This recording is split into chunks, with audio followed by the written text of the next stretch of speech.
അപ്പൊ അണ്ണാ അതാണ് ഞാൻ പറഞ്ഞത്. ആ പെരന്റെ ആയിക്കൂടെ പോയി കഴിഞ്ഞാണ്ടല്ലോ അപ്പോഴാണ് അവരെ എടാ ചെങ്കായെ, നിന്നോട് എത്ര പ്രാവശ്യം പറഞ്ഞു കൊടുക്കണം ഈ ഡയലോഗ്? ഒരു ചെറിയ ഡയലോഗ് നിങ്ങളെ സംസാരിക്കാൻ പറ്റില്ല. ഓടാ ചെങ്കായ. അല്ല യൂസഫ് അലിയെ, ആ ഷോട്ട് ശരിയാവില്ല കേട്ടോ. കാരണം എൻ്റെ ആ സൈഡത്തെ പാട് ശരിക്കും ഇതിൽ കാണുന്നുണ്ട്. അല്ല യൂസുഫ് അലി, ഈ പാട് എങ്ങനെയാണ് പറ്റിയത്? ഏതണ്ണ ഈ പട പറഞ്ഞത്? ആ അതന്നെ. അതണ്ണാ പണ്ട് മട്ടാഞ്ചേരി കുറച്ച് കൊട്ടേഷൻ ടീമൊക്കെ ആയിട്ട് നമുക്ക് ബന്ധമുണ്ടായിരുന്നു. അന്ന് കിട്ടിയ സംഭവമാണിത്.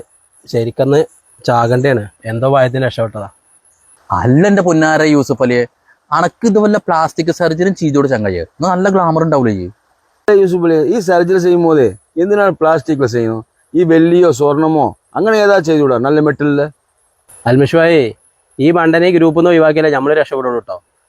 പിന്നെ ഞാനത് ചെയ്യാൻ വേണ്ടിയിട്ടുള്ള പരിപാടികളൊക്കെ നോക്കിയതാണ്. അതിലുള്ള സാധനങ്ങളും കൊടുന്ന് വെച്ചിരുന്നു. പക്ഷെ പെണ്ണുങ്ങൾ കുരിപ്പില്ലേ, ഓള് നമ്മൾ സർജറിക്ക് കൊടുന്ന് വെച്ച പ്ലാസ്റ്റിക് കൂടെ ഹരിത കർമ്മസേനക്കാർ വന്നേക്കിന് ഓൾക്ക് എടുത്തു കുരിപ്പ്. എന്നിട്ട് ഓളോ ഒലക്കമല്ലൊരു ചോദ്യം, എന്തായാലും ഓൾക്ക് പൈസ കൊടുക്കണം. പിന്നെ ഇപ്പോൾ സാധനം കൊടുക്കാൻ എന്തിനാ നമ്മൾ പൈസ കൊടുക്കണം?